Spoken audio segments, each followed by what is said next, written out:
आज हम दोस्तों 11वीं क्लास 11th क्लास का हम कार्बनिक रसायन एवं उसके मूलभूत सिद्धांत का चैप्टर पढ़ रहे हैं। इसके पीछे वाला पार्ट हमने एक पूरा कर लिया और आज हम इसके आगे का भाग पढ़ेंगे। इसके पीछे वाले भाग में हम थोड़ा सा रिपीट करते हैं ताकि आपके माइंड में ये सेट हो जाएगी ये चैप्टर और ये टॉपिक चल रहा है। थोड़ा सा आप रिवाइज़ करके देखो, उसके बाद में हम आगे का टॉपिक पढ़ते हैं।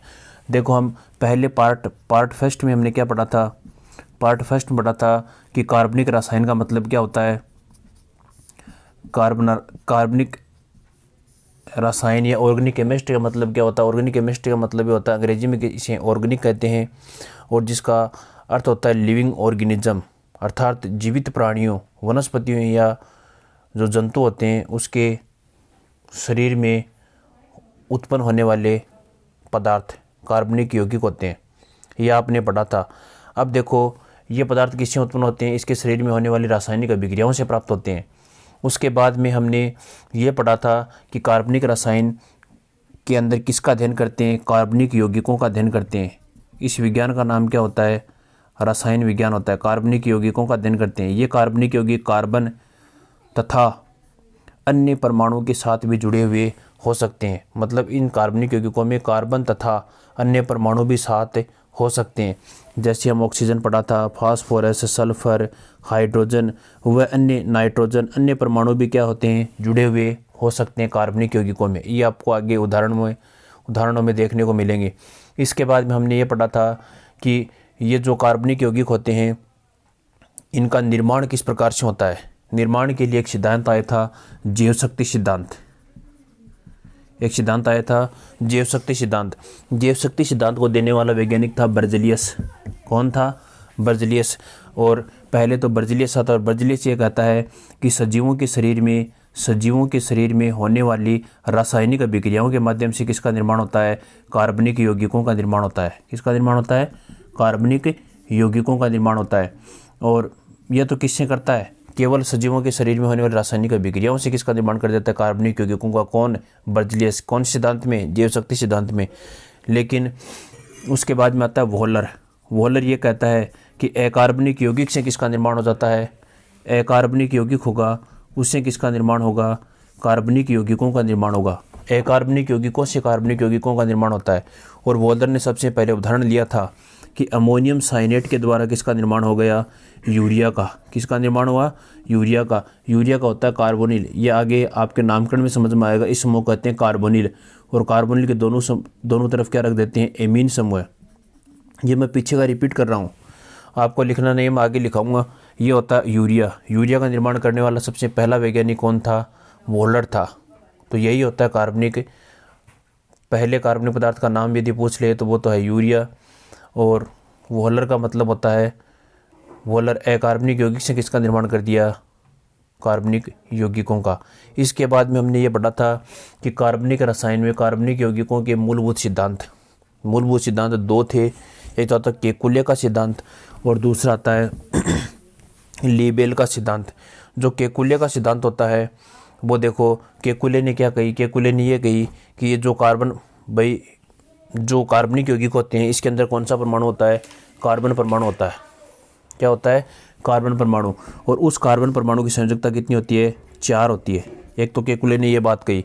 दूसरी बात क्या कहता है कि ये जो 4 संयोजकता होती है, कार्बन की 4 संयोजकता होती है और इसे कहते हैं चतुसंयोजकता। ये बात किसने कही, केकुले ने। केवल केकुले इतनी बात कहता है। उसके बाद में ये कहता है कि केकुले दूसरी बात ये कहता है कि कार्बन दूसरे कार्बन से, तीसरे कार्बन से, चौथे कार्बन से इस प्रकार से या तो सीधी श्रृंखला में जुड़े होते हैं या कौन सी श्रृंखला में जुड़े होते हैं, या चक्रीय संरचना में जुड़े हुए होते हैं। ये बात किसने कही, केकुले ने। केकुले ने यह कहा कि एक कार्बन के बाद दूसरा, दूसरे के बाद तीसरा, तीसरे के बाद चौथा कार्बन इसे कहते हैं कार्बन श्रृंखला। कार्बन श्रृंखला में जुड़े होते हैं।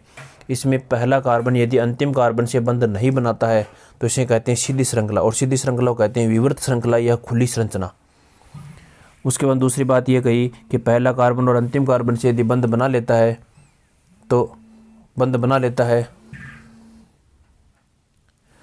पहला कार्बन अंतिम कार्बन से बंध बना लेता है तो इस संरचना होती है चक्रीय। ये बात किसने कही, केकुले ने कही। और केकुले ने यह भी कह दिया कार्बन और कार्बन के बीच द्विबंध भी हो सकते हैं, कार्बन और कार्बन के बीच त्रिबंध भी हो सकते हैं और कार्बन और कार्बन के बीच एकल बंध भी के द्वारा जुड़े हुए हो सकते हैं। तो ये एकल बंध के द्वारा और अन्य परमाणु के साथ ये द्विबंध के द्वारा भी जुड़ जाते हैं। और उसके बाद में हमने क्या पढ़ा था, उदाहरण पढ़े थे। अब इसके आगे वाले पार्ट नंबर 2 के अंदर इससे आगे का पार्ट पढ़ेंगे कि इस जो कार्बन होती है इसकी संरचना के बारे में बताने के लिए 2 वैज्ञानिक आए थे। एक तो आता केकुले और दूसरा आता वानटॉफ तथा लीबेल का सिद्धांत, जो मैंने सारणी में पीछे वाले पार्ट में लिखवा दिया। यदि आपने नहीं देखा है तो पीछे वाला पार्ट जाकर देख लेना, उसके बाद में ये पार्ट समझ में आएगा। अब आप हेडिंग डालो आगे, वानटॉफ तथा लीबेल का सिद्धांत। केकुले के बाद कार्बन की संयोजकता के बारे में बताने के लिए दूसरा वैज्ञानिक आता है वानटॉफ तथा लीबेल का सिद्धांत। यह सबसे पहले 1874 में दिया गया। यह सन 1874 में दिया गया। किसके द्वारा? वानटॉफ तथा लीबेल के सिद्धांत। ये पहले आप समझो, वानटॉफ तथा लीबेल ने क्या कहा? उसने ये कहा कि कुछ बातें तो केकुले की बोल दी। केकुले के द्वारा ये कहा गया कि ये कार्बन होते हैं, उसकी संयोजकता कितनी होती है? 4 होती है। ये बात तो केकुले की सही है। वानटॉफ लीबेल कहता है कि केकुले की ये बात सही होती है, कार्बन परमाणु होते हैं, कार्बन परमाणु की संयोजकता कितनी होती है? 4। ये 4 सहसंयोजक बंध के द्वारा जुड़े हुए होते हैं। ये द्विबंध, एकल और त्रिबंध तीनों के द्वारा जुड़े हुए हो सकते हैं। ये बात केकुल ने कही और ये मान गया वानटॉफ तथा लीबेल सिद्धांत। इसने सबसे पहले कहता है, कब दिया? 1874 में। इसने ये कहा कि ये कार्बन परमाणु की संयोजकता तो 4 होती है, लेकिन इसकी ज्यामिति, देखो दोस्तों, इसके बाद में ये पट देता है बात कि इसकी संरचना, इसकी चलो संयोजकता तो 4 होती है जिसको बंधों के द्वारा दर्शाया जाता है, लेकिन ये चारों संयोजकता की ज्यामिति क्या होती है? समचतुष्फलकीय। क्या होती है? समचतुष्फलकीय। ये बात कही किसने? केकुले ने।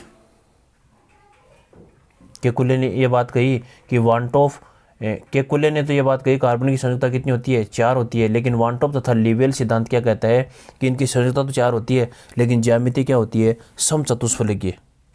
तो आप लिखो ये सिद्धांत सन 1874 में दिया गया। फिर आगे तीर लगाकर लिखो, कार्बन परमाणु की संयोजकता 4 होती है। कार्बन परमाणु की संयोजकता 4 होती है तथा इसकी ज्यामिति समचतुष्फलकीय होती है। ज्यामिति समचतुष्फलकीय होती है। देखो, ये कार्बन परमाणु है और चतुष्फलकीय मतलब संयोजकता को हम इस प्रकार से, एक बार इस प्रकार से दिखाते, चतुष्फलकीय बाद पढ़ेंगे। देखो 4, 1, 2, 3 और 4। यदि ये पूछ ले कि इन समचतुष्फलकीय ये संरचना है, ज्यामिति चतुष्फलकीय संरचना है, 4 को चतुष्फलकीय कहते हैं, टेट्राहेड्रल, इसके बीच में बताओ कौन सा परमाणु है? कार्बन परमाणु। तो आगे तीर मार कर लिखो, इस समचतुष्फलकीय संरचना में कार्बन परमाणु केंद्र बिंदु पर होता है। देखो केंद्र बिंदु पर है, कार्बन परमाणु केंद्र बिंदु पर होता है।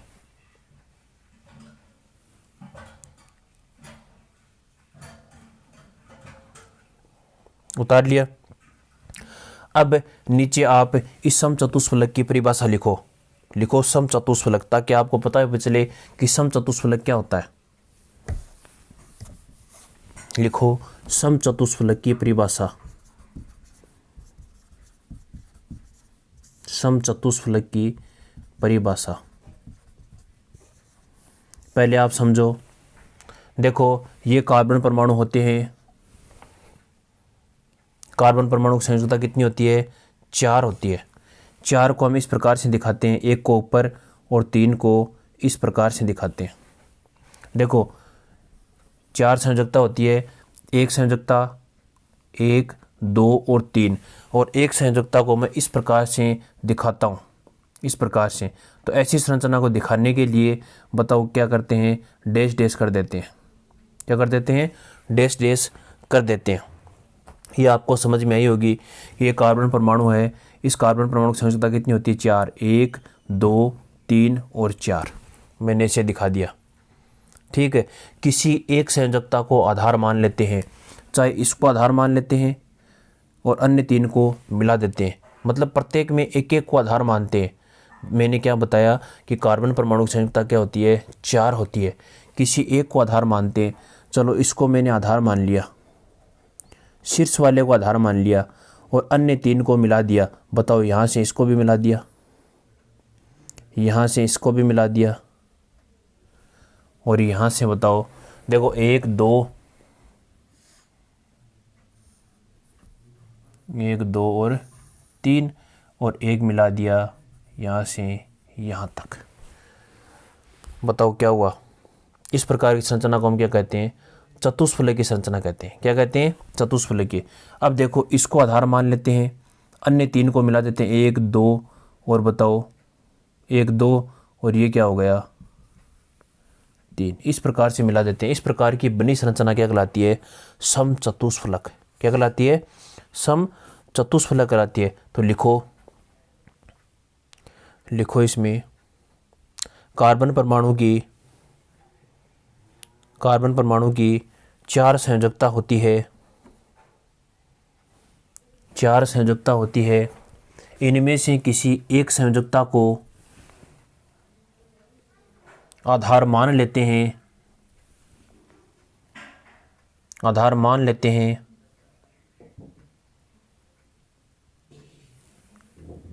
एक संयोजकता को आधार मान लेते हैं तथा उससे अन्य 3 को मिला देते हैं, तो इस प्रकार की बनी संरचना समचतुष्फलक कहलाती है। इस प्रकार की बनी संरचना समचतुष्फलक कहलाती है। इस प्रकार की बनी संरचना अर्थात देखो आगे हम समचतुष्फलक की जो परिभाषा पढ़ी है उसको मैं देखो थोड़ा सा रिपीट कर रहा हूँ। अर्थात इन चारों संयोजकता में एक संयोजकता के शीर्ष को आधार मान लेता हूँ और अन्य 3 शीर्षों को मिला देता हूँ। देखो इस प्रकार से मिलाता हूँ मैं, अन्य 3 शीर्षों को मिला देता हूँ।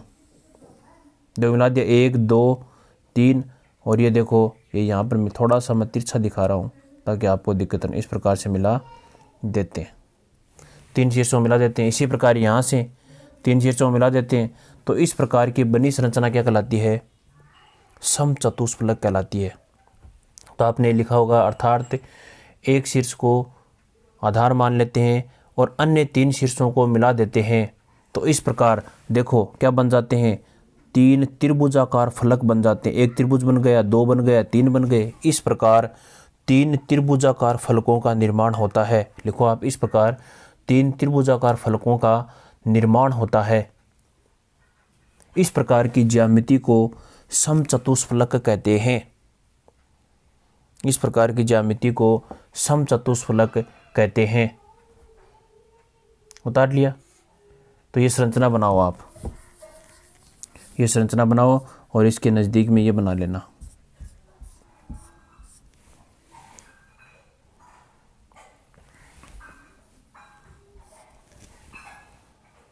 बना ली। तो अब आगे लिखो, तीर मार कर लिखो। देखो एक नाम आएगा बंद कोण, एक नाम आएगा बंद कोण। बंद का मतलब होता है 2 निकटवर्ती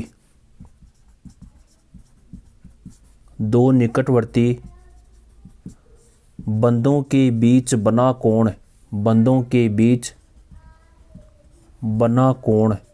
2 निकटवर्ती, देखो ये और ये एकदम निकट है, ये और ये एकदम निकट है, लेकिन ये और ये आपस में निकट नहीं है क्योंकि इनके बीच में एक बंद और आ गया। एकदम निकट, निकट का मतलब होता है 2 निकटवर्ती बंदों के बीच बना कोण क्या कहलाता है, बंद कोण कहलाता है। क्या कहलाता है, बंद कोण कहलाता है। तो आप डेफिनेशन लिख लो बंद कोण की, 2 निकटवर्ती बंदों के बीच बना कोण क्या कहलाता है, बंद कोण कहलाता है। तो आपको ये लिखना है कि इस समचतुष्फलकीय संरचना में, इस कार्बन की समचतुष्फलकीय संरचना में, लिखो आप, कार्बन की समचतुष्फलकीय संरचना में बंध कोण का मान 109 डिग्री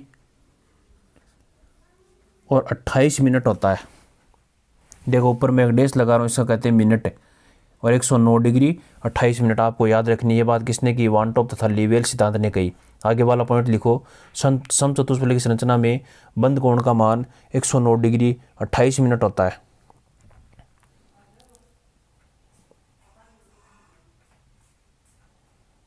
उतार लिया आपने, संरचना भी उतार ली, 109 डिग्री 28 मिनट होता है। ये बात किसने कही, वान टॉप तथा लीबेल सिद्धांत ने कही।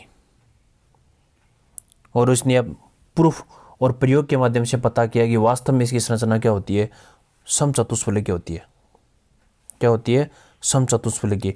तो इस प्रकार से दोस्तों आपको समझ में आया होगा कि कार्बनिक रसायन एवं उसके मूलभूत सिद्धांत।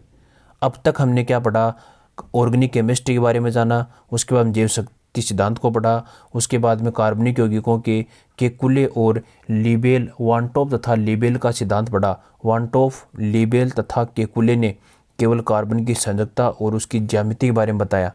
अब हम आगे पढ़ेंगे हाइड्रोकार्बन तथा उसके व्युत्पन्न। आगे वाले पार्ट में पढ़ेंगे हाइड्रोकार्बन एवं उसके व्युत्पन्न, तथा आपने ये पढ़ा होगा पिछली क्लास में नामकरण, नोमेनकल्चर, नामकरण वाला चैप्टर। तो अब स्टार्ट होगा कि ये जो कार्बनिक यौगिक होते हैं, वो कार्बनिक यौगिक के बारे में तो आपने पढ़ लिया, लेकिन कार्बनिक यौगिकों का नामकरण क्या होता है, इनका सूत्र क्या होता है, हम किस प्रकार से लिखते हैं, ये देखेंगे हम इसके आगे वाले पार्ट में। थैंक्स, धन्यवाद।